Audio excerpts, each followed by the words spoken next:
All right, peace and much love. Zin Uru here. Welcome to the latest installment of Message from the Minista.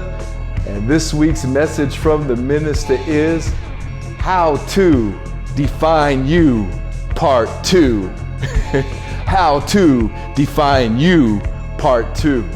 Wow. Last week we did part 1. We'll go over some notes and just kind of do a refresher on last week, and so we're bringing the last week's conversation into this week. You know, we always say there's no such thing as time and space. So like this space and this time right here is just a continuation of last week. And what I found interesting this week was, while I was getting ready for part 2, was these certain ideas just kind of come to me in the week, and sometimes it's things that I haven't thought of in a while. Other times it's something new, some new piece of knowledge or some new information that's relevant, or some kind of new inspiration that's relevant to the message from the Minista. And this week it's no different. So this week is about self-empowerment. And by self-empowerment, I'm not talking about that the mainstream way, or that the world is talking about self-empowerment. Because our true self is our source energy life force, our God force. How do we empower our God force? What kind of techniques can we use in our day-to-day life to empower our God force and fulfill that spirit that is pressing inside of us, wanting to reveal its truth? Something pressing inside, revealing its truth. Spirit. Big up Minister G. Simone, the acrinologist G. Simone, for that acronym. Spirit, something pressing inside, revealing its truth. Well, that truth, that's you. You are that truth that's wanting to press through. And so many... I'm ready to go in it, but I need to take a chance to welcome y'all here. I see y'all here. People are coming in. I see y'all here. Welcome. Wow, the audience has gotten bigger. The audience has gotten bigger. That must mean that the forces of the unseen ancestors are here. The moisture in the air is an ancestor. Welcome. The air, the actual wind, the breeze is an ancestor. Welcome. The earth below is an ancestor. Welcome.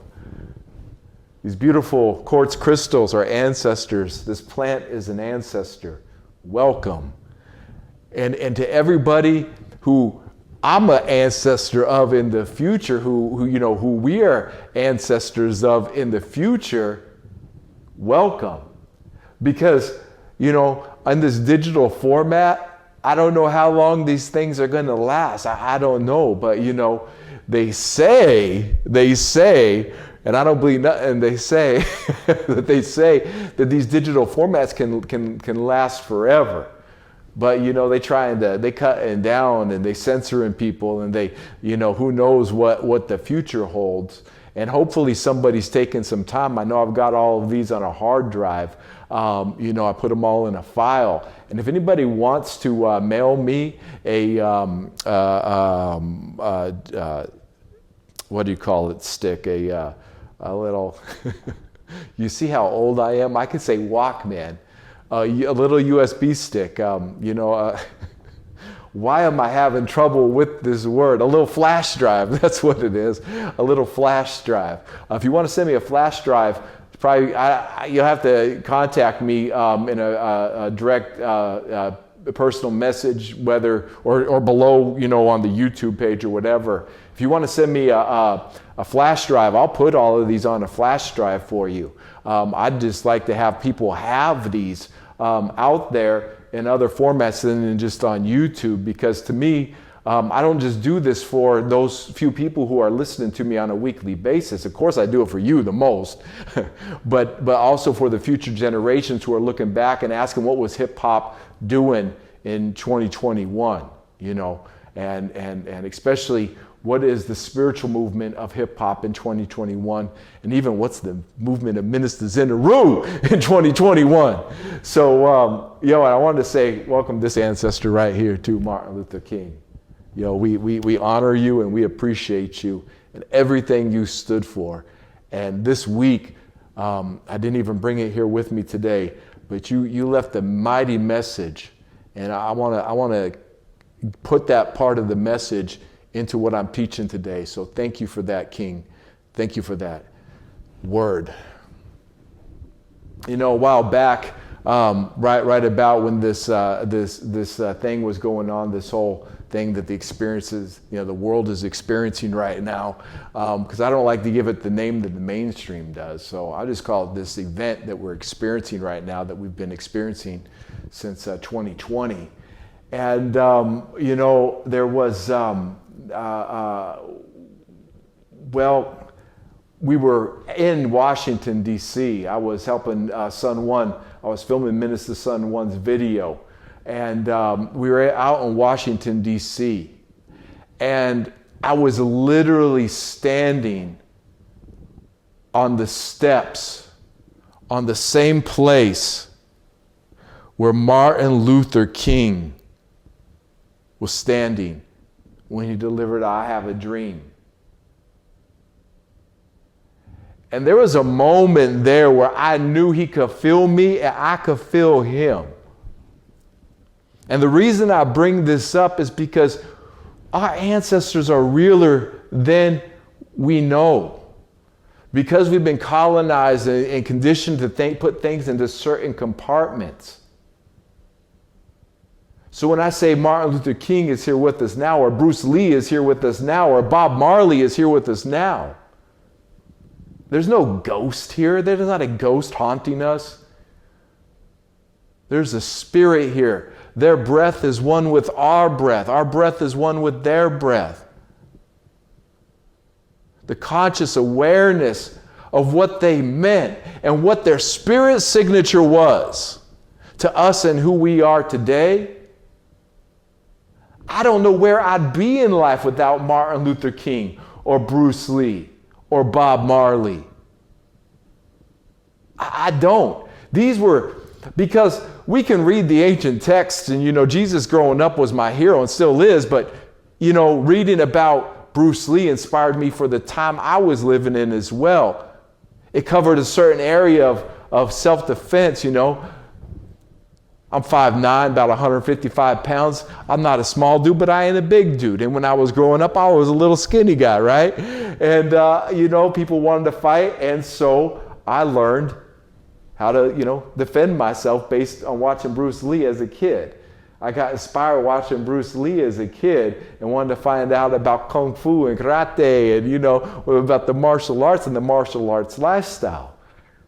And so those ancestors, when we start saying, you know, how to define you, how much, and realize to give credit to the ancestors who help us define who we are this very day.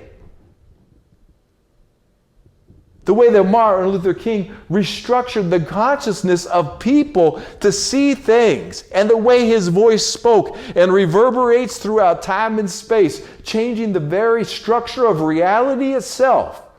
I have a dream. His voice reverberated into this matrix, into this water, his water code. This spirit within coded his water. And when his breath, the mist came forth from his mouth, it restructured the water all around him. Because that voice reverberated in the audience. And then that voice reverberated across time and space. To even now, when we hear his voice, ever since I've been a little kid, I remember the first time hearing Martin Luther King's voice, not even understanding who he was or what it meant. But I got the chills, the hair on my arms stood up. I was like, woo, and it still does to this day when I hear him sing. When he's preaching and he just starts channeling and just starts singing God through his voice. It raises the vibrational frequency of our bodies, which raises the vibrational frequency of the fabric of what we call reality itself. So how to define you? Let's start with our ancestors. Let's start with those who made us who we are today. And not just the ancestors that have passed, but also the living ancestors. You know? And I'll be honest with you, besides the teacher and a couple others, you know, the older generation who've passed on knowledge or who's living today, there's only a handful that I could even say in my life have even made a difference. Because when it comes to a Martin Luther King or a Bruce Lee, there's not a lot of them, you know?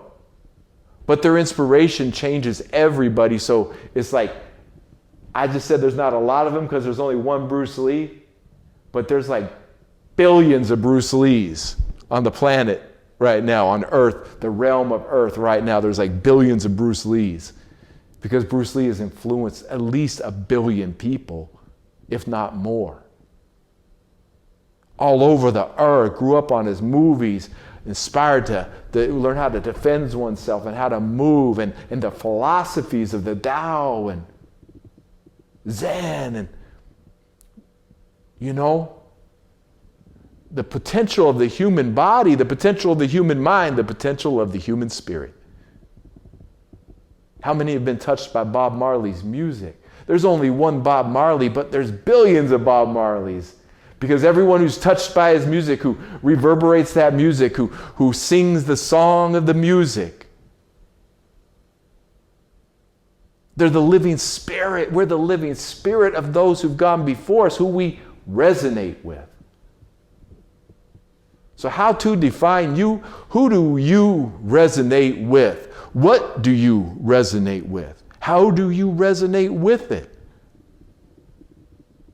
And resonance isn't always like, you know, it's resonance can be neutral, but resonance can be harmful and destructive. Or resonance can be, you know, constructive and evolutionary. Resonance can, because people can resonate with the wrong things. People can resonate with debauchery and resonate with you know, things that are, you know, sickness, hatred, ignorance, and poverty. People can resonate with those things, and to be in that resonance of that lower vibrational frequency, that leads to self-destruction. Or we can make the choice to be resonant with the higher vibrational frequencies of health, love, awareness, wealth, truth, love, forgiveness, gratitude. And never forget that like every moment, you can make that choice in that moment. This is why, you know, we talked about this a couple weeks ago, starting off our day with an intention, speaking to the intelligence of our day, with an intention, with an awareness that we say to our day, yo day, I'm looking at you, and I just, today I'm going to set the intention that no matter what comes my way, I'm going to stay centered in my peace. I'm going to stay centered in my prosperity. I'm going to stay centered in my purpose. I'm not going to allow the temptations of the world to lower my frequency. I'm going to allow the presence of God to harmonize my frequency with the harmonies of creation itself and my purpose for being here.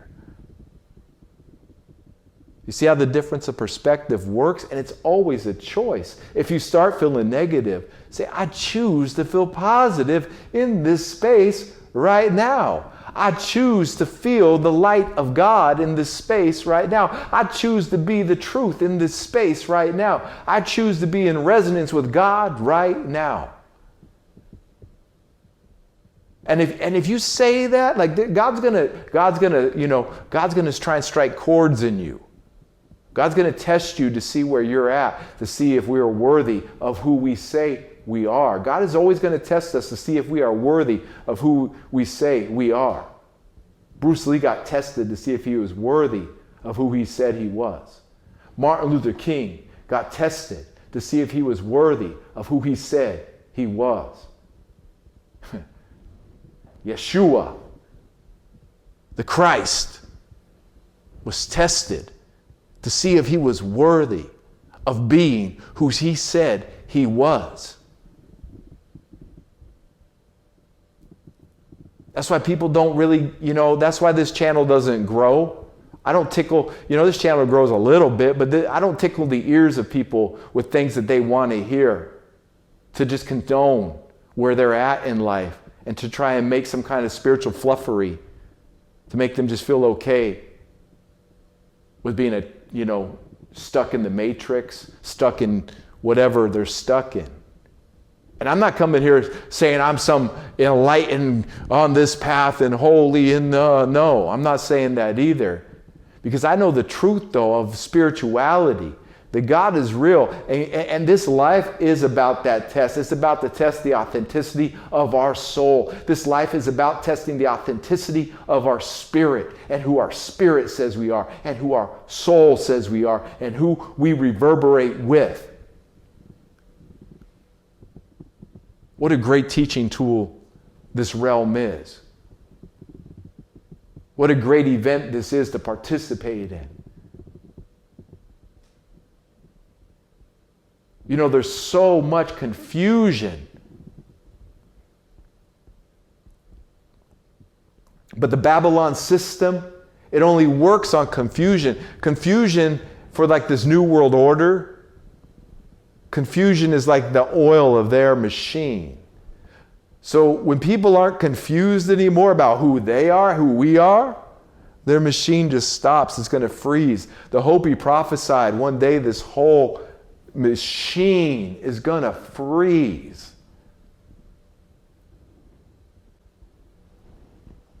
You know, teacher used to say, we'd be in front of an audience and he'd say, you know, look around at everybody in this room and realize not everybody's going to make it. Quite frankly, ain't everybody going to make it.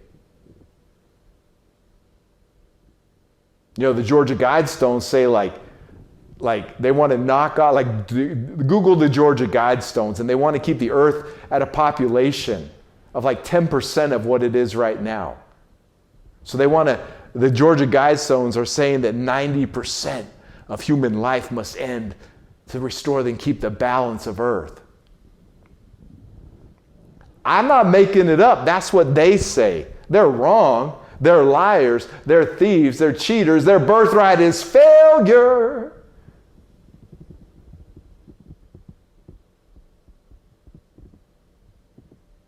But their birthright of failure is contrasted by our birthright of victory. Our birthright of truth, our birthright of freedom, our birthright of God.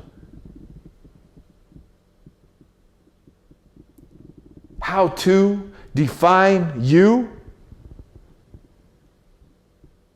I wanted to start out tonight with that omnivision, that grand vision, the universal vision. And the part that we each play in that, because we are the universal vision.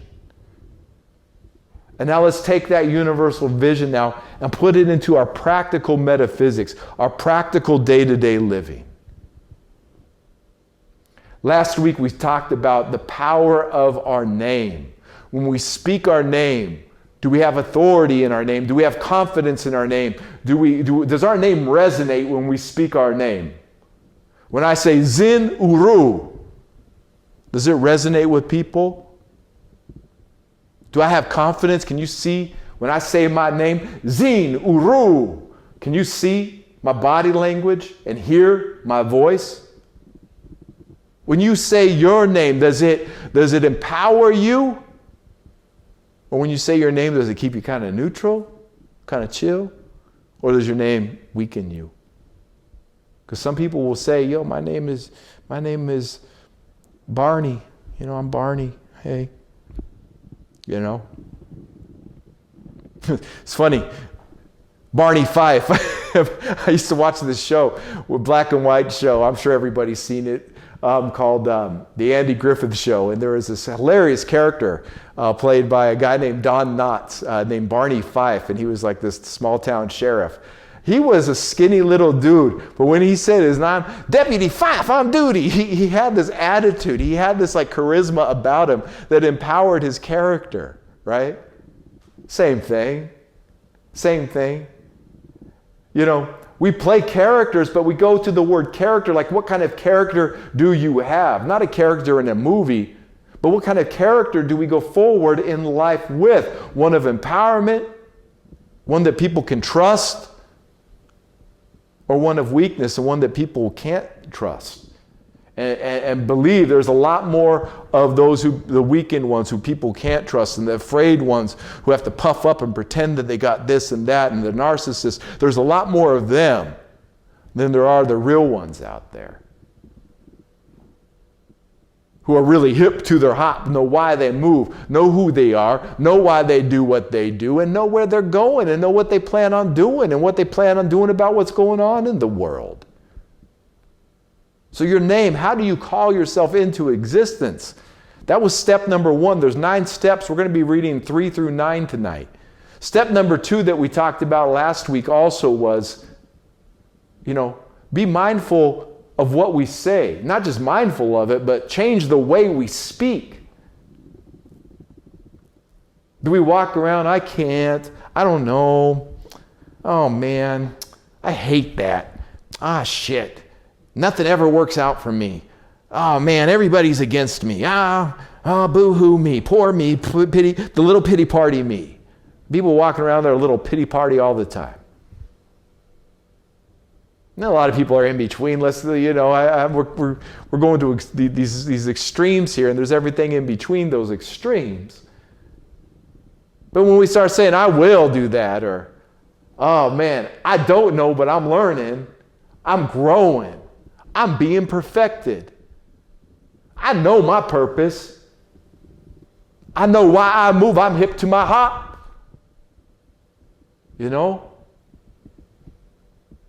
How is your body language? What does your body language say? What is the things you're wearing, eating, drinking, driving, walking? What is that language saying? And change it if you're not fulfilled and you're not in, if you want more for your life, you want to be more enlightened in your life about you, about your nature and your connection with God. You want to be more like Martin Luther King or Bruce Lee in your life. Change the way you speak. Change the words you say. And not just the words, but the intention and the vibration and the feeling behind those words. That's why I love affirmation. I am free and awake. I am free and awake. I am free and awake. You speak those affirmations out, and you might start out, I am free and awake. I am free and awake. I am free and awake. I am free and awake. Like your voice will you start getting those words unstuck, and it starts moving up through the chakras and the throat chakra, and then it starts coming out, and you just start, boo, you start resonating, the change in the morphogenetic field, because your water is empowered. The mist, the vapor, like vapor comes out of our mouth every time. Every word I'm saying has a vapor, a water code that's leaving my mouth, literally, and hitting all this water in the air. This air is full of moisture. And so the water code hits this moisture. And it structures that moisture from this water code. And the superior frequencies, the higher frequencies, are the dominant frequencies. God's frequencies are the dominant frequencies. So the more we can speak out the God frequency, the more dominant that frequency becomes. And the more our vision comes into fruition. Or the more God's vision comes into fruition. I use the analogy in the past. It's like I picture God like my body is a spray paint can, and my head, and this is the nozzle, my head and my throat, and God's like, pss, pss, pss, and my mouth goes, pss, pss, pss. So I'm spraying my environment with my words, pss, pss, pss, health, pss, pss, pss, love, pss, pss, pss, awareness, pss, pss, pss, wealth, pss, pss, pss, hypopia, pss, pss, pss, pss, peace. That's what it's speaking out into the environment. And then the environment is painted with those words, with that frequency, with that water structure, with that code.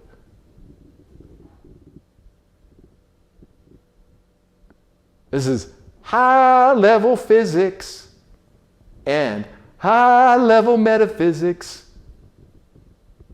But it's really basic. This is just the way things are.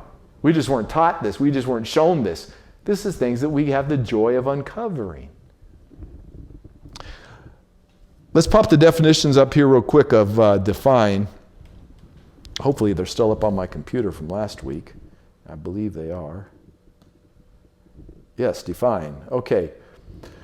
I'm just going to read this real quick. We read this last week. I really suggest if you haven't seen last week's message, you either finish watching this one and go back and watch it, or stop this and go back and watch it. Define, to state the precise meaning of a word or a sense of a word, for example.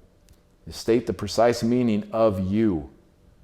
To describe the nature or basic qualities of, explain. So describe the basic nature of you and the qualities of you and explain those qualities. Last week when we read from the ruminations, which we're going to get to here in just a minute, when we read step 1 about naming ourselves, what name, how do we call ourselves into existence, what name do we choose? We talk about describing that basic nature and defining that basic nature.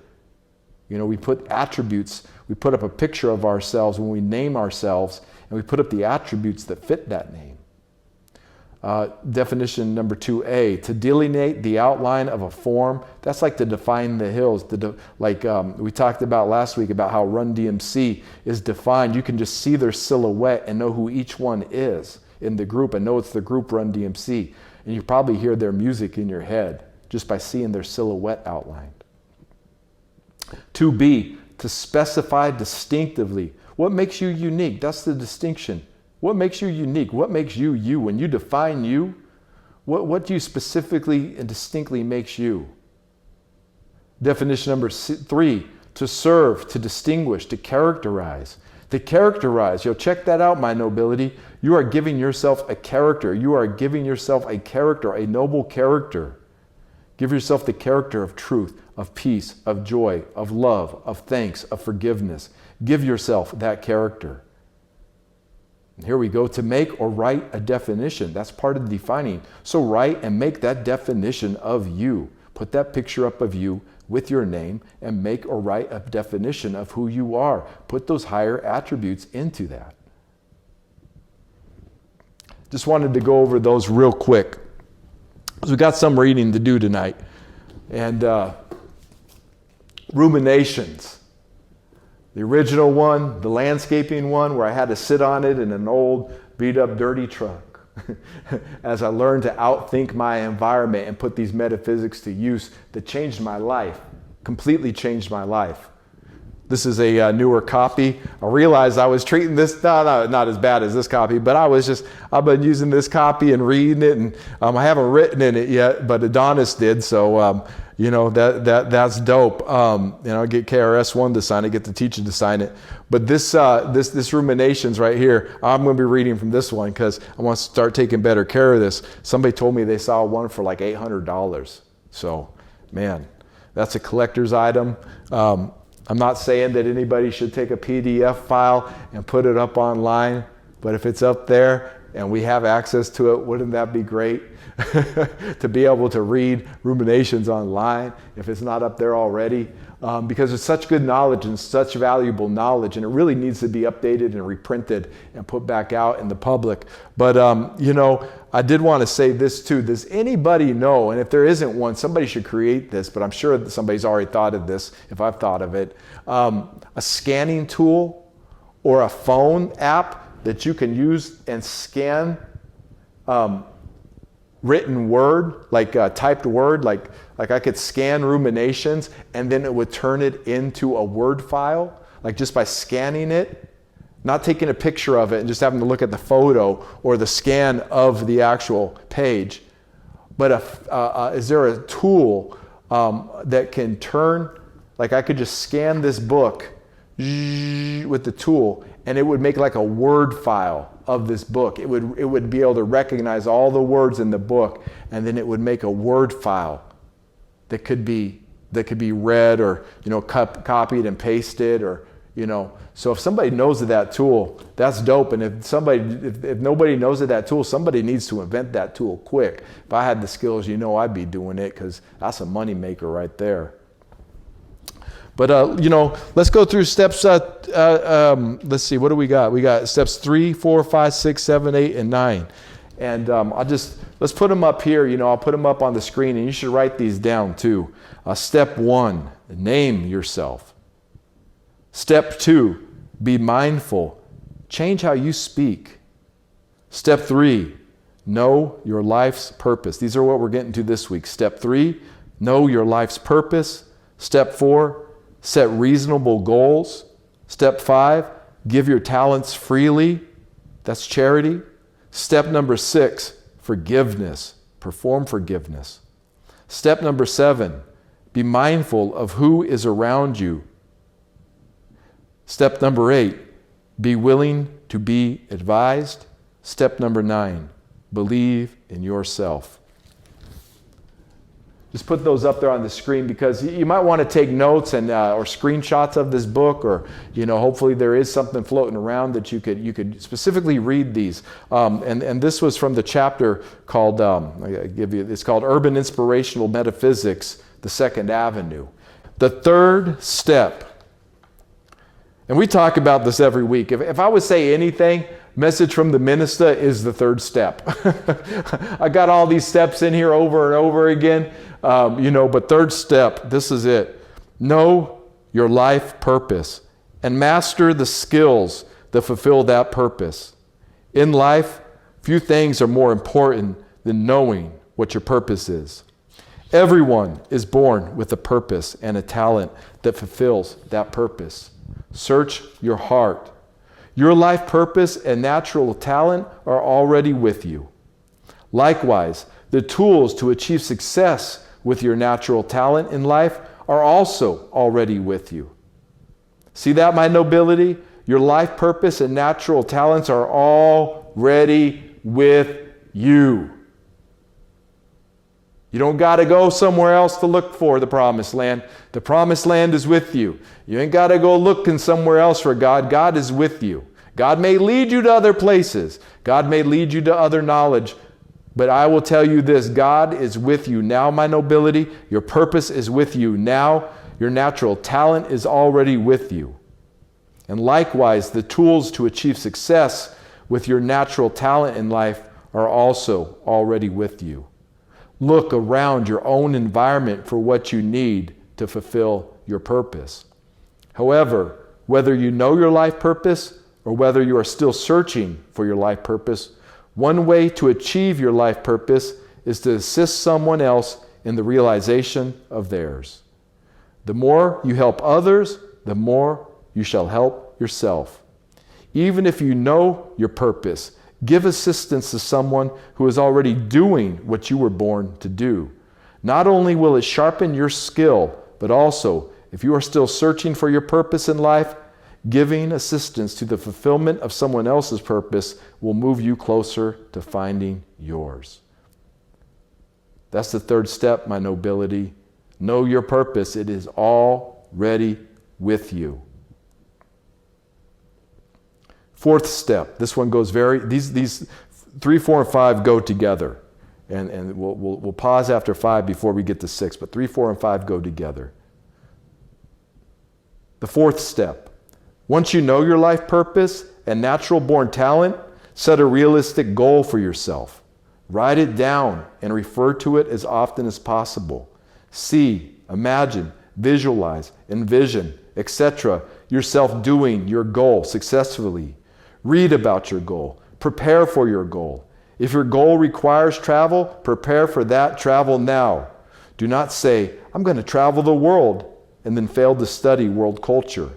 If you're going to travel the world, you should know how to speak a little bit of the world's languages.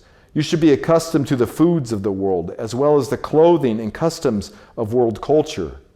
If you need a car, or if your goal is to acquire a car, you should buy the air freshener and Armor All now. If you feel like medicine could be your natural talent, buy the stethoscope now. Prepare to become the vision you have of yourself. My nobility. We talked about this a few weeks ago, a few messages ago.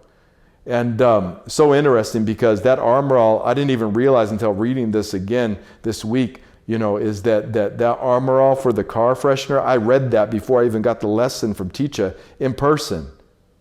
So I got this lesson, didn't even realize I got this lesson to the extent of this lesson when I got that armor all. When Teacher said, get the armor all if you need a new car. That was the lesson in person he taught. A year after I got this book, and I took that lesson, and wow, preparing for your future self will work. Get the outfit for your future self. Get the microphone for your future self. Get the computer or the laptop for you're going to record on for your future self. And if you don't have the money for the laptop, start freestyling so you're better and better at your rhymes. Prepare for the arrival of your future self, because your future self is going to arrive whether you're prepared or not. Be prepared, my nobility. That's what setting goals is about, being prepared. And I love this. Set a realistic goal for yourself. Set those realistic goals. My goal used to think that I was going to, I thought one time I was going to record 3 albums in 2 days. I thought I was going to record like 40 songs in 2 days, 2 or 3 days at a studio I booked. That was not a realistic goal. That was not a realistic goal. Set realistic goals, my nobility. On another note, whatever your real goal is, set another goal even higher than it. Set an unattainable goal. Well, there's the 40 songs in 2 days. Set an unattainable goal that you will also try to attain so that your real goal can be picked up along the way.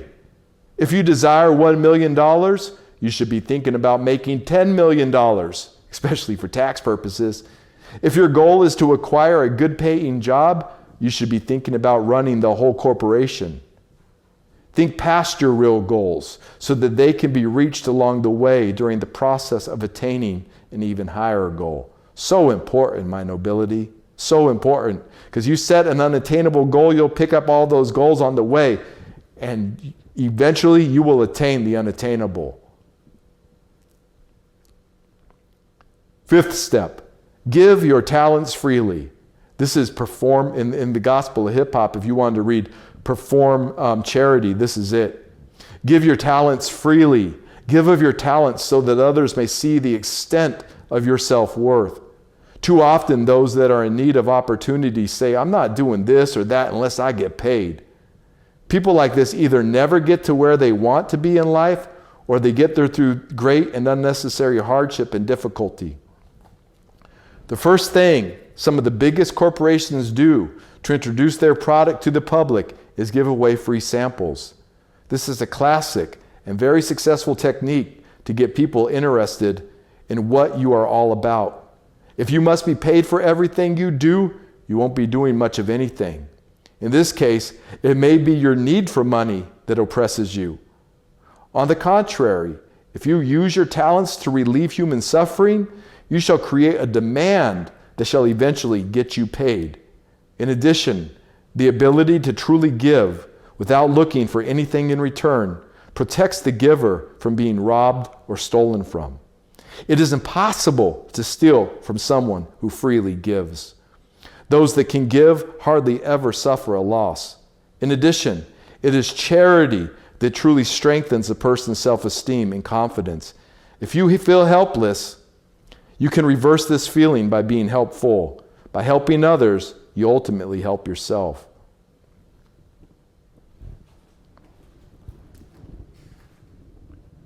Knowing our purpose, setting realistic goals, and then giving our talents out freely. This is how it's been done since the dawning of time. This is the way real humans interact with one another. This is natural man. You discover your life's purpose. You set reasonable goals to achieve that life purpose. You set unrealistic goals, unattainable goals, to attain all these other goals on the path to the unattainable.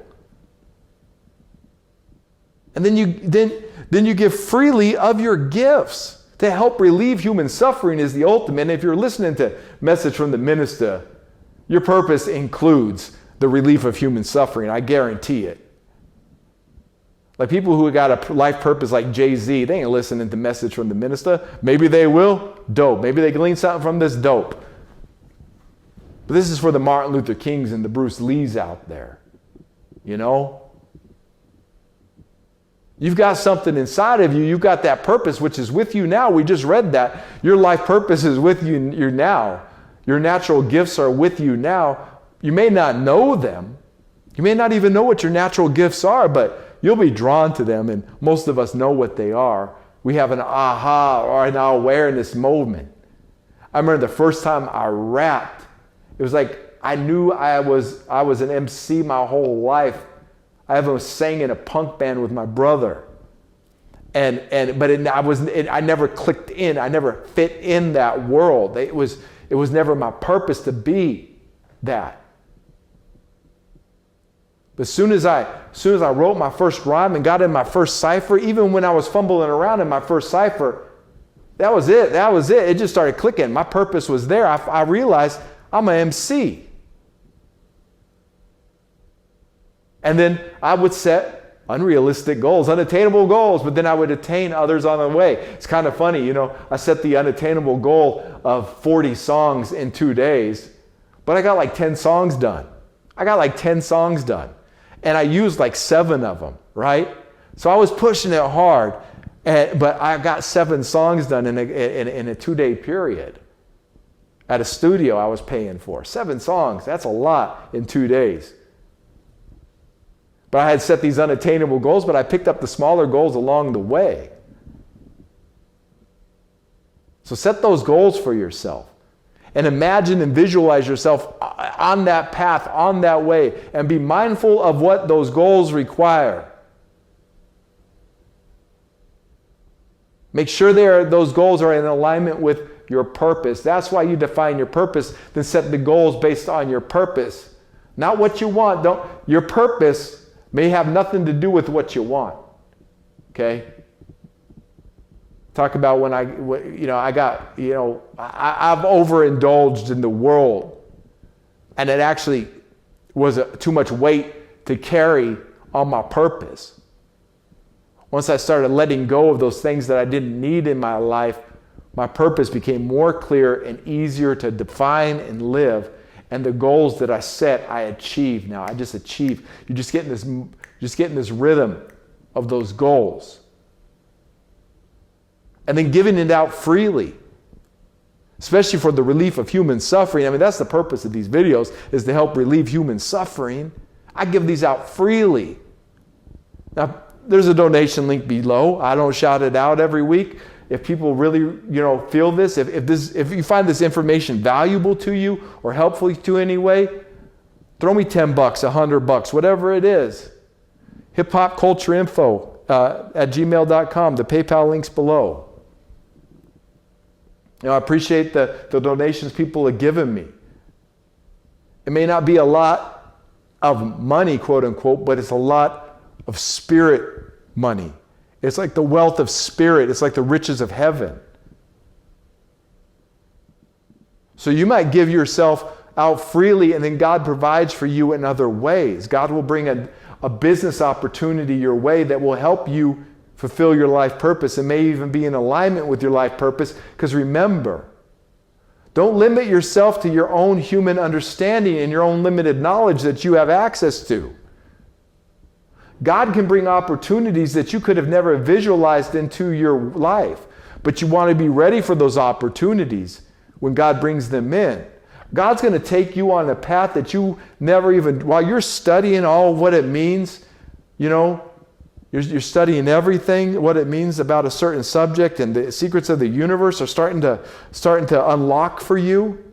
God's going to bring other opportunities and other events that you couldn't even have imagined or visualized into your life.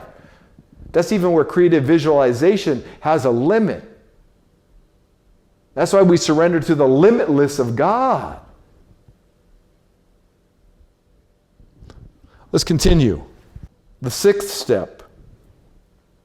Forgiveness is a tool for success. There's a t-shirt, My Nobility. I swear, if somebody wants a real business, go back and watch all these messages from the ministers. There's a t-shirt in every one. 6th step. Forgiveness is a tool for success. That's a t-shirt. You walk around with that says forgiveness is a tool for success. You've done your good deed 1,000 times over, everyone who reads that. Forgiveness is a tool against oppression. There's another shirt, the forgiveness series. Forgiveness is a tool against oppression. Forgiveness protects you from the traps of the judicial system, and it helps to keep you focused upon your goal. You have no time to ponder the selfish acts of others when you are seeking success. Once you have set your goal, you have no time to be distracted by revenge. Any act of revenge is time and energy depleted from the achievement of your goal. Judgment takes up too much time. Stop judging the circumstances, even of your own life, and go with the flow. Spiritual people living in faith have no other choice. Do not judge, only observe and learn. Everything is also something else. That right there, everything is also something else. That's the wisdom of hip-hop right there. That's the Tao of hip-hop. Everything is always something else. That's the hip-hop site. Everything is always something else. That's what turned a kitchen or a home appliance, the turntable, into an instrument where people cut and scratch. Everything is also something else. All events are positive and negative, productive and destructive. In life, we are limited in what we can see and comprehend regarding the true causes and effects of events. Judgment is final and stagnant.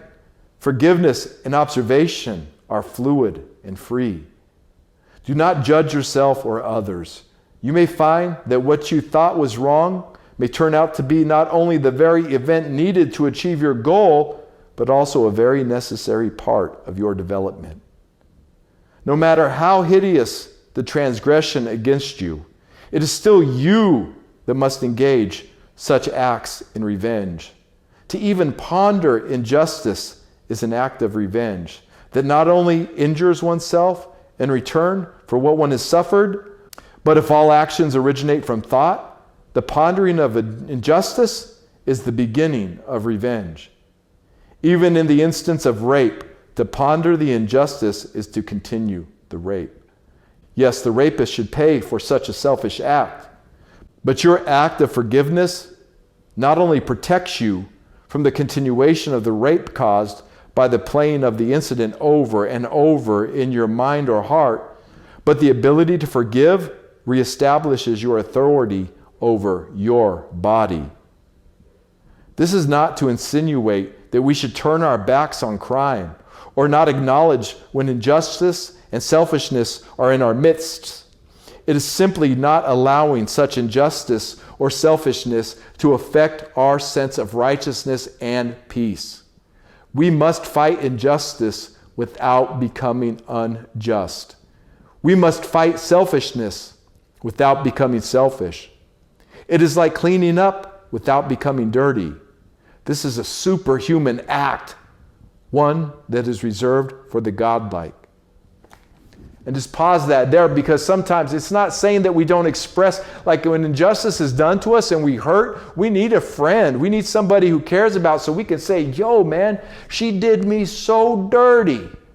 She did me so dirty. That hurt. But we got to forgive that person who did us dirty. We got to forgive them for doing us dirty like that. And a good friend will be like, yo, I hear you, man. That's rough. But we don't start plotting revenge. We don't start, allowing the event to keep happening over and over and playing it over and over again, giving life to the injustice. We want to give life to justice. And to give life to justice, we have to give life to forgiveness. We have to be the forgiveness.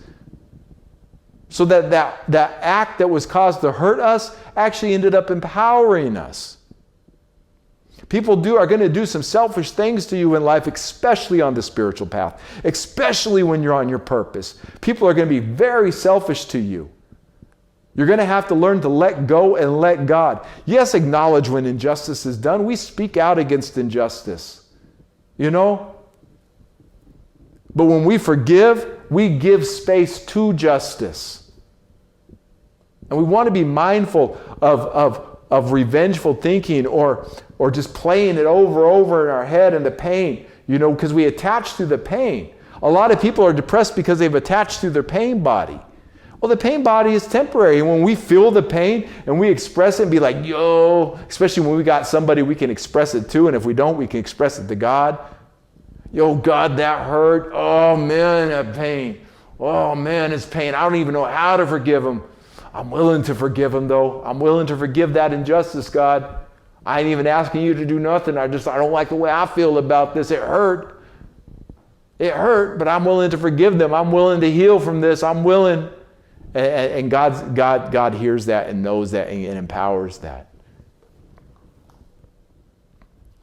Your ability to forgive is instant justice towards yourself.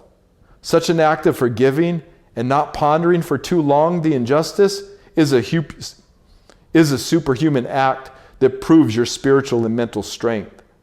Forgiveness is not weakness. In fact, it is the ultimate form of strength. This is not to say that you should not think about the causes of your selfish acts. But if the transgressor has apologized or was ignorant or was insane, most likely a merciful person would forgive him anyway because he simply didn't know what he was doing or was sick. Therefore, if mercy and understanding are part of your personality anyway, Therefore, if mercy and understanding are part of your personality anyway, all acts of injustice and selfishness can be corrected with forgiveness.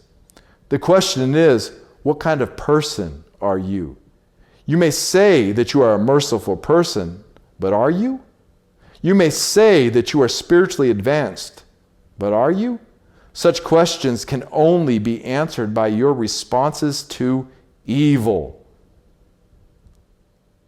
Those that are seriously committed to the advancement of their spiritual lives should look at the forgiving of injustice and selfishness as degrees in one's righteousness and maturity of spirit. Spiritual-minded people use tragedies as degrees in wisdom and understanding. You cannot truly ease the suffering of a rape victim, not truly understand the suffering of a rape victim unless you yourself have been raped. Furthermore, you cannot guide a rape victim successfully through such trauma unless you have successfully come through such trauma. This is what wisdom is all about. Knowledge is about what you've read. Wisdom is about what you've lived. The seventh step. Forgiveness, my nobility, was the sixth step. This seventh step right here, this is such timely knowledge. This is so important right here. It took me many years to learn, my nobility. I'll talk about it, but let's cut that time down for you. Do not take a long time to learn this lesson. There is a cold, hard truth in this lesson. And the quicker you can get it, the better your life will be. The seventh step. Be mindful of who is around you and how they add or take away from your freedom and well-being. Those who start with you may not end with you. Learn to enjoy yourself. Those that truly love themselves and share their love with others are hardly ever lonely. Friends come and go, and so do enemies. Therefore, attach yourself to no one. And if you do, accept with love the consequences of such a relationship. Every friend takes and gives. Only you can truly be a friend to you, because only you truly know you. You should practice being a good friend to yourself and others. Good friends allow others to be themselves without passing judgment or condemnation. On the other hand, good friends do not hide truth. Good friends are honest about their opinions, but they know when to shut up. Good friends are sensitive to the pleasures and pains of others, no matter how outrageous such pleasures or pains may appear to be. A good friend is simply loyal to your well-being. Such friends are supportive of your goals and seek the advancement of your well-being. Therefore, surround yourself with good friends. Good friends will help you to achieve your goals. But there are bad friends, and notice the term bad friends. Such an oxymoron does exist. Some people choose friends that simply hinder them from achieving their goals. It's not that you go outside looking for a bad friend. It is more accurate to say that most people do not know how to pick a good friend. A friend is simply a person that you can trust, someone you may know and like. A friend can also be someone or something that is very helpful or familiar. A friend does not have to be a lifetime companion. A friend can simply be a helpful and caring yet temporary acquaintance, such as a nurse, a lifeguard, a helpful stranger, or even a drug, a shady tree, a dog, a cat, a car, or a book like this one. Such friends are very helpful to advancement of your well-being.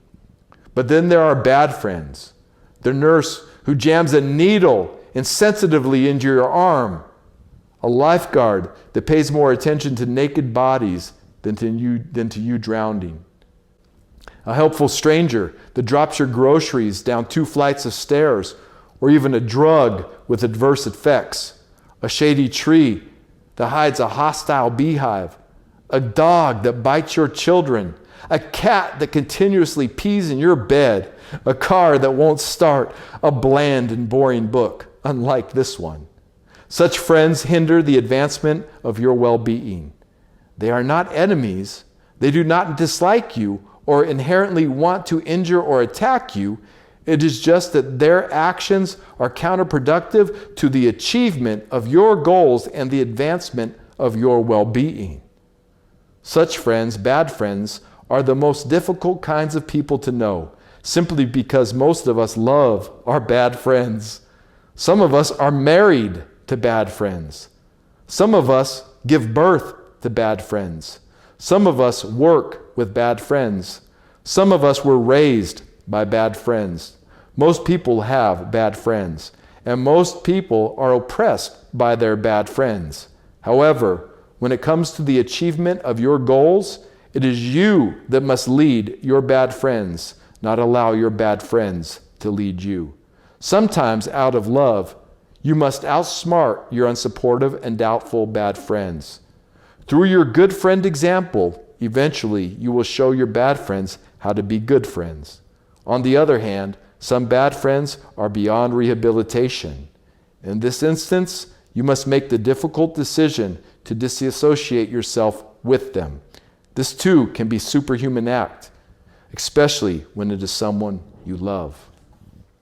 That is hardcore truth right there, my nobility. Hardcore truth. We can have good friends and we can have bad friends, and a bad friend isn't an enemy. They're not seeking our destruction. But our love for them can lead us down a sucker's path, and we might be married to a bad friend. You know, we might work with bad friends.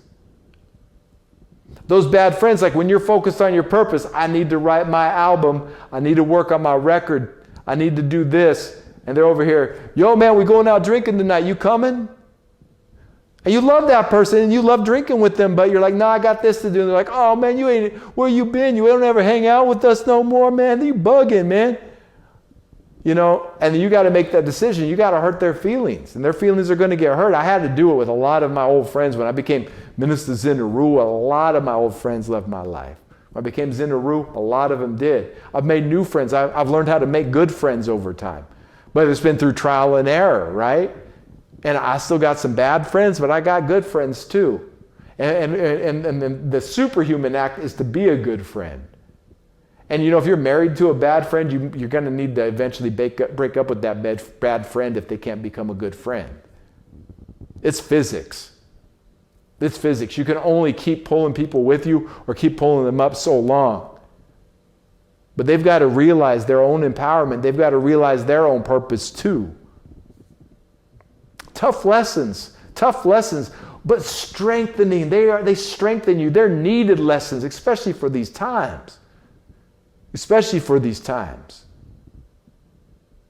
You know, if the stores is going to be as empty as they're predicting this winter, if conditions this winter are going to be as bad as they are saying, You're going to want to know how to meet good friends.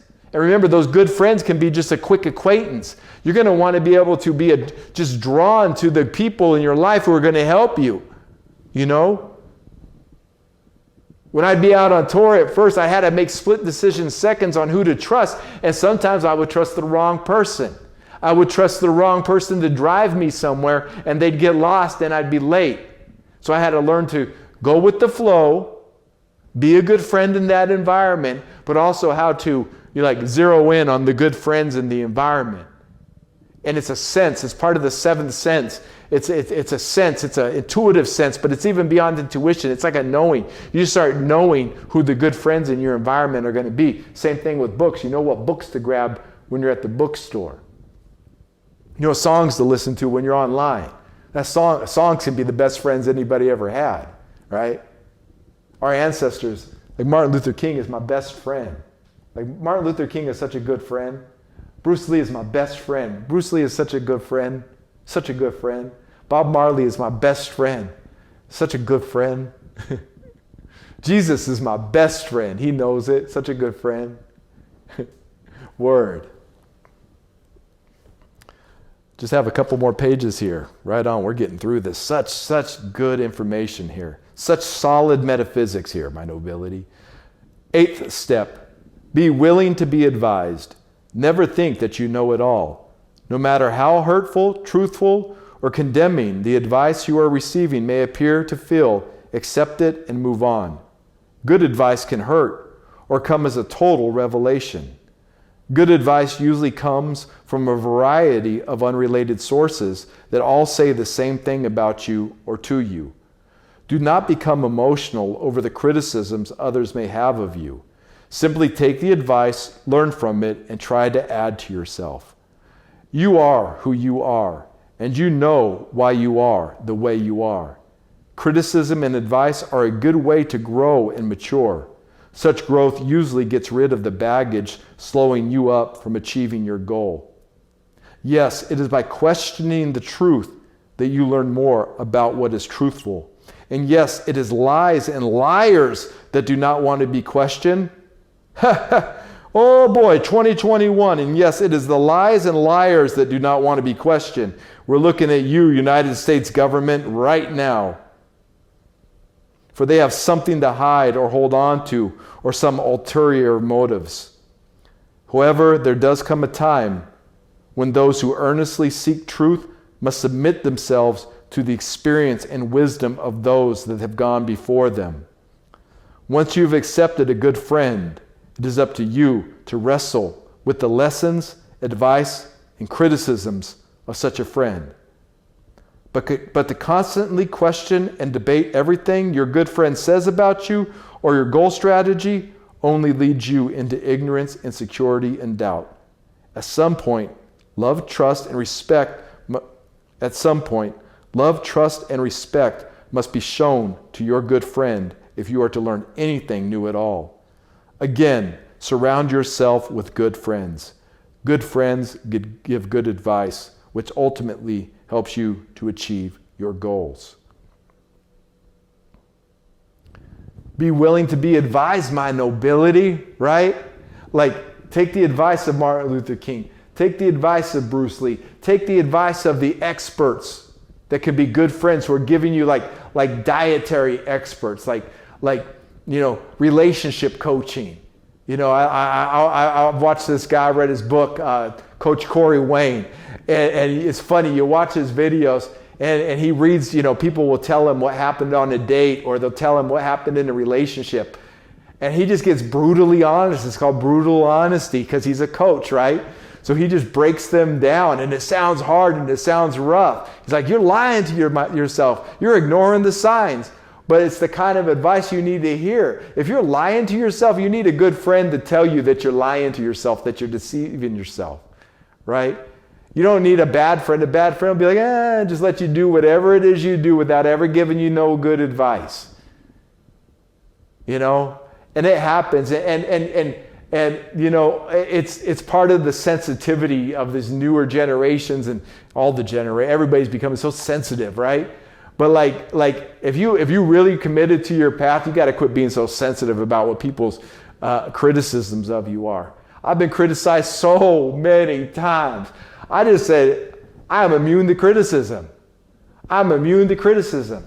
And it wasn't like once I became immune to criticism that I didn't hear the criticism. I actually heard the criticism more clearly. And sometimes the critics are right. What a great gift if you can hear that. When I was learning to rap, I've been around so many MCs, so many, who've told me how they think I should rap, told me what they think I should hear, like dissed me, disrespect me, said things that maybe even intentionally, but I had to get past my hurt feelings the first year. By the second year, I just got used to it because people didn't understand the way I was rapping. I didn't even understand it at the time. And some people will point out the high points and some people will point out the low points. But I just took it all in as constructive criticism. Some of the advice I kept and I use it to this day. Some of it I tried out, it didn't work for me. Know thyself, know who you are. But don't be such a wuss. What they said. Back in the early days of hip hop, if you grabbed the mic and you couldn't rap or you were whack, people would boo for you. People would boo. And I don't like this everybody gets a participation trophy in hip hop BS, right? Everybody should have opportunity to grab the mic, but don't cheer for somebody who's whack. That's why there's so much whackness, because people just allow people to say that somebody whack is dope. And not enough people are out there, he's whack. Nah, that dude is whack. Everything about him is whack. That's a whack rapper right there, right? Because nobody wants their feelings hurt. Nobody wants to hurt anybody's feelings either. How are you going to sit there and watch your friends suffer and not say nothing? How are you going to watch them suffer if you know why they're suffering, but you're afraid to say it because you don't want to hurt their feelings? You're a bad friend in that situation. You need to switch on the good friend mode. Switch on the good friend mode and say the shit that's not that easy to say. Don't be a dick about it, but sometimes you got to be, the coach got to be rough. Watch Phil Jackson talk to the team. How great is Michael Jordan? Phil Jackson had a way of talking to Michael Jordan to bring out. Phil Jackson could criticize Michael in a way that only Phil Jackson could. Where Michael Jordan would listen to his coach and take that constructive criticism about how to win. He had to buy into Phil Jackson's game plan.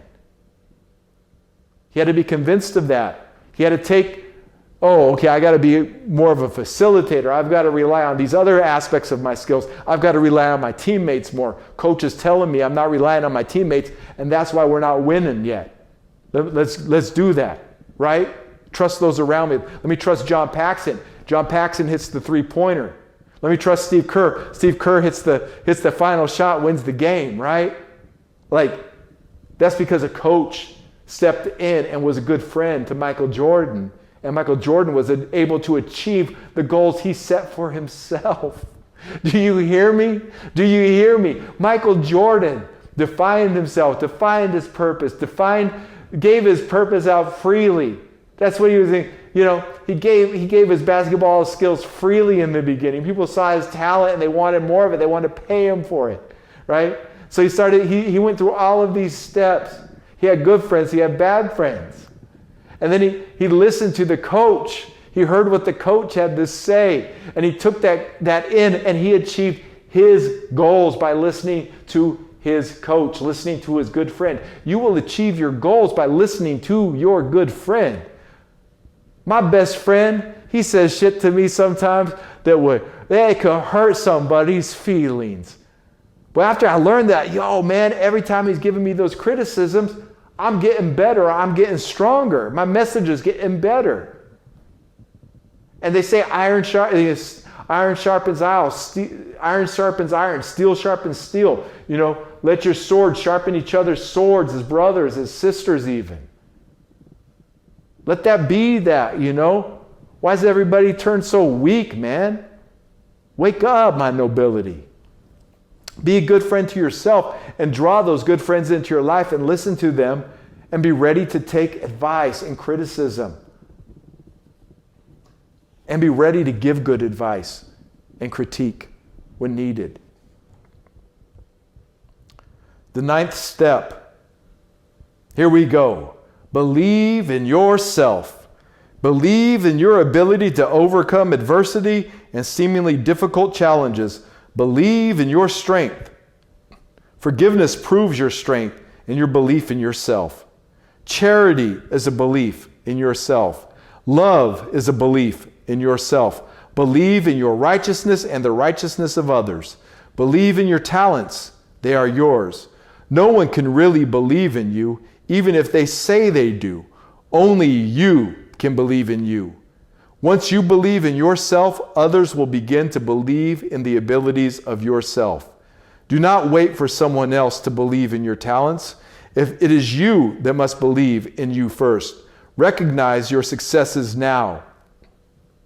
As it is said, count your blessings. Your age is a success. Your health, a success.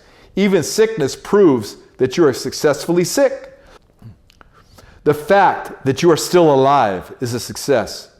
Even if you are dead or dying, you are successfully dead or dying. Celebrate that. Use your disappointments and challenges as degrees in wisdom and understanding. Don't mourn or worry by celebrating your failures. Celebrate your success. Recognize the success you already have. Everyone has something to be thankful for. The fact that you have eaten today and will eat again tomorrow is truly a success. Be thankful. Even if you are truly hungry, are you not successfully hungry? Are you not successfully starving? You can say, I am successful at starvation. I am an experienced professor of starvation. I have successfully obtained my degree. I have successfully obtained my doctorate in poverty. If you share your starvation story with others as a success story, you may not be hungry for long. Use that success to get to other successes. Believe in yourself.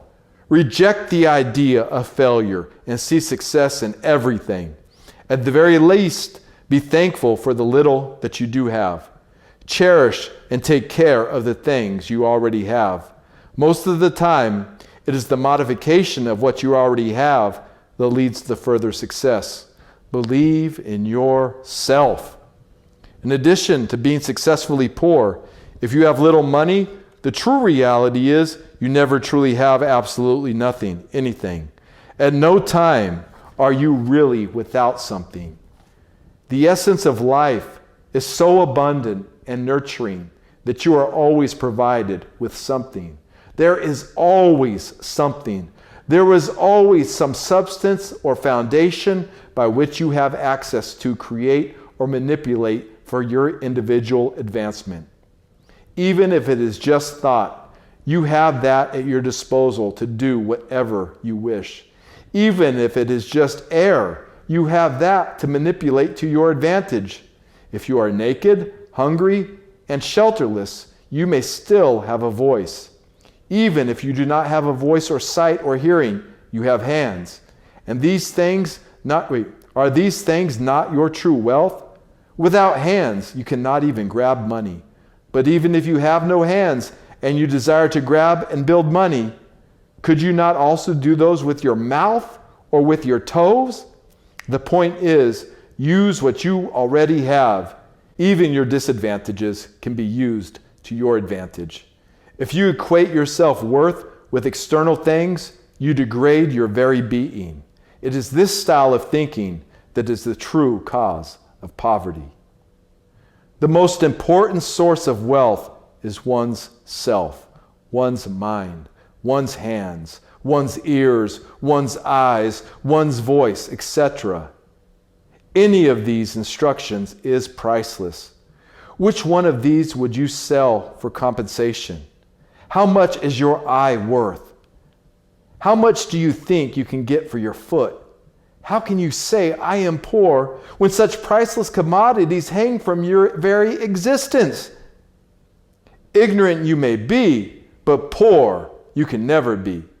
Why wait for a desirable circumstance or a favorable moment to be inspired towards the accumulation of wealth, when you can simply manipulate what you already have?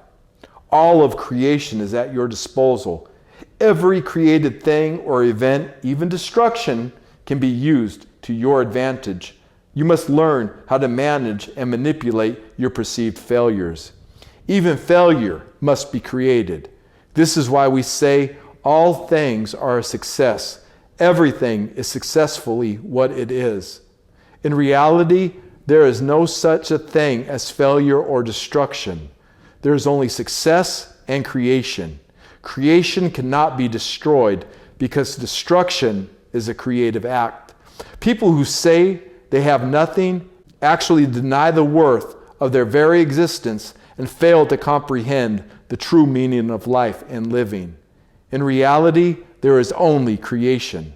Destruction is an illusion, for even destruction is created. We may not be able to immediately use the creation of something's destruction, but nevertheless, such destruction is still, in reality, a creative act. Therefore, believe in your indestructibility. Believe in your immortality. Believe in your self-worth. Believe in yourself. At the very least, it is a fact that your God believes in you. Woo! Your God believes in you. Your God believes in you. I am immortal. I am unbreakable. I am indestructible. I am invincible. I know that about myself. That's why when I sang, "We survive Armageddon," I've mentally put myself in the worst fears possible. What is the worst thing that can happen in this situation? Visualizing myself in the worst situation possible, and then visualizing myself in my victory in that situation. Because fear is the mind killer. They got a new version of the movie Dune coming out. Watch it. It looks like they've done it justice. But there's a book called Dune, and he says, fear is the mind killer. I've said this before. Fear is the mind killer. And I've learned this technique that if you want to get over fear, have the courage to visualize and see yourself in the most worst possible of your fears coming true. And then visualize yourself being victorious over that event, no matter what that fear is. Because you overcome that fear, you won't vibrate with that fear. That fear won't even come into your life once you've overcome that frequency vibration. Fear is a frequency vibration. You don't got to run from it. You don't got to hide it. You don't got to cover it up. You don't got to bury it deep.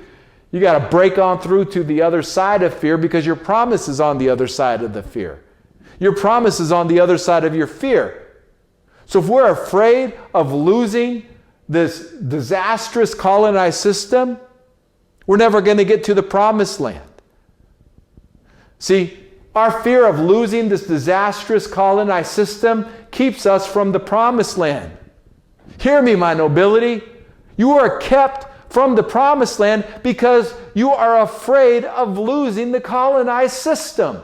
That's why everybody is bowing to it now. They don't want to lose it because they took it away for a year. So everybody is putting up with their bullshit, saying, please, can we have your colonized system back? Please, can we have it back? We'll do anything to get your colonized system back.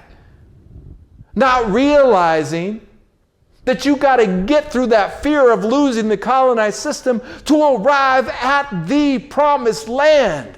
Hear me now, my nobility. The promised land is on the other side of your fear. And you will not arrive at the promised land if you do not go through your fear first.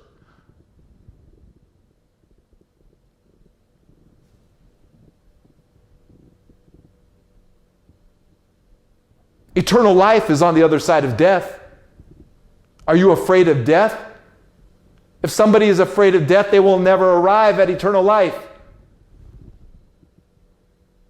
People are afraid to die, so they let the colonizer do what the colonizer wants to do because the colonizer system they think is what's giving them life. No, God gives life. God gives life freely and abundantly.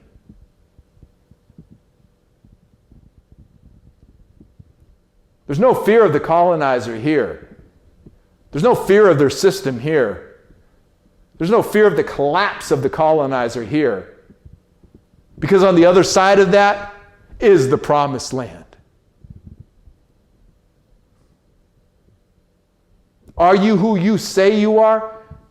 How do you define you? What definitions do you use to define you? Are they empowering to you or do they weaken you? They should be empowering. Everything about it should be empowering, my nobility. Don't play games with yourself. Don't play games with God. Don't play games with the promised land.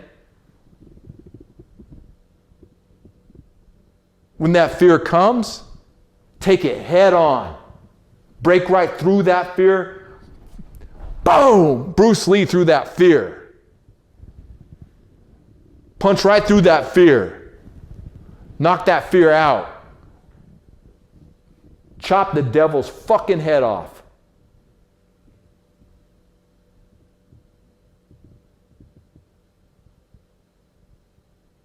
Billions are spent, trillions are spent keeping us in a perpetual state of fear and confusion. But when you're not afraid, what if they got no power over you?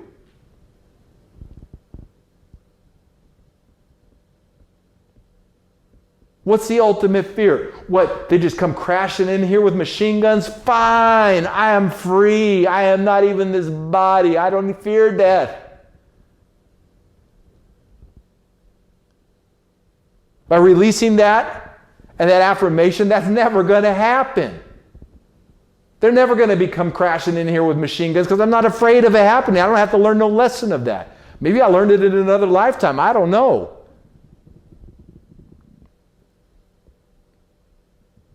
And think about that for a moment. I may have learned that lesson in another lifetime. How many lessons did you learn in another lifetime that you don't need to learn right now, but you're just stuck in a loop relearning them? Break free of that, my nobility. Most people are really afraid. Let's get down to here, and this is what we'll close on. Most people are really afraid of their purpose. Most people are really afraid of their God. Most people are really afraid of the truth. Why? Because the truth has consequences. When you speak the truth, there are consequences. Shout out to Kyrie Irving from walking away from that hypocritical NBA. Until the NBA changes their ways, they don't deserve the character of Kyrie Irving playing for the NBA.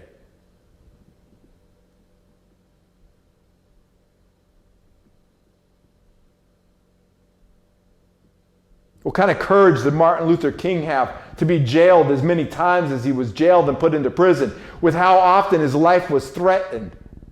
He was stabbed. The famous story that if he would have sneezed, his lung would have punctured and he would have died before they did the surgery and removed the blade. Did that stop Martin Luther King? No. It invigorated him. He knew he was going to get shot. Listen to his last speech. He had seen a vision and he knew his time was short. He said it. The most powerful speech, his last speech. He wasn't afraid of death. His eyes had seen the glory of the coming of the Lord. It's not about money. It's about God. It's not about, fame and fortune. It's about God. It's about doing what's right in the sight of God. It's about following those convictions of God. Martin Luther King is in the promised land. He pushed through even the illusion of death. Now he's eternal. His name spoken in reverence. Bruce Lee, his life was threatened if he didn't stop teaching to Caucasians and non-Chinese. The Chinese mob told him that he was going to get killed if he didn't stop teaching non-Chinese martial arts. Did Bruce Lee run away from that? No, he stood up to that. And he opened up an entire world to Western civilization. Like, the magnitude of what Bruce Lee did. We're still just in those first 30-year stages of that. He's not just an action movie star. He's a philosopher. He's an icon. He's an ancestor. He's the God force in action in everyday life. Self-actualized human being who stood up to the so-called authorities in his life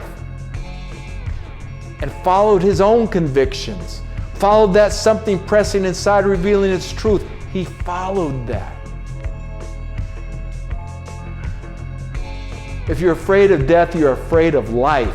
If you're afraid of dying, then you are afraid of living. And that's what's holding most people back. They're afraid of dying, so they're afraid of living. Death is inevitable, my nobility. Death is inevitable. Death is in the leaving of this human body. I'm starting to call it bongo. Bongo. Banga. That's what it is. Banga. What people call death, I call banga. Because I can't wait to get the banga. I can't wait to experience banga when I leave this body and my soul.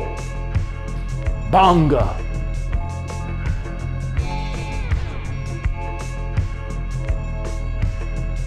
If you're afraid of dying, you're afraid of living. And if you ain't living, it must mean you're afraid of dying. You're not living it up like the party life and the rock stars and all this bullshit. Living the purpose that God created you for, my nobility.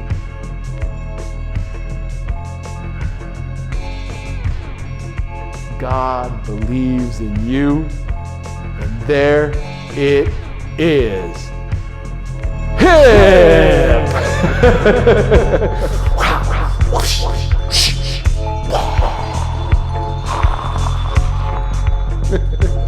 Much love. Much love.